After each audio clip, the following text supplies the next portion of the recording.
Alors le SOC, ou Centre opérationnel de sécurité, c'est un lieu qui va concentrer l'ensemble des moyens de cybersécurité qui vont être directement actionnables pour protéger les données d'entreprise ou les traitements qui sont associés.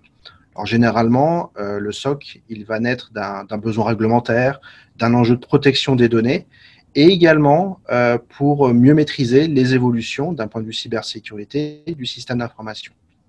Alors c'est un lieu qui va concentrer des expertises qui sont en cybersécurité parfois rares, donc de pouvoir les concentrer, c'est de pouvoir mieux les employer, mieux les utiliser, de mélanger aussi des disciplines qui sont n'ont pas forcément parfois organisationnellement l'opportunité d'échanger et du coup de donner le meilleur des équipes de cybersécurité et sur des domaines de compétences qui sont très variés, qui vont du réseau, du système, parfois dédiés sur des systèmes Windows par exemple, ou d'analyse de code. Donc ça peut être extrêmement varié.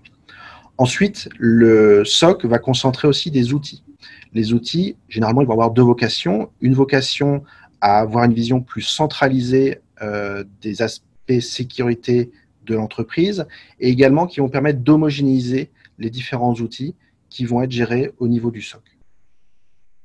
Le SOC, c'est également des méthodes, des process de fonctionnement dont l'objectif aussi est d'avoir une approche reproductible et mesurable des aspects de traitement de cybersécurité, de protection de la donnée.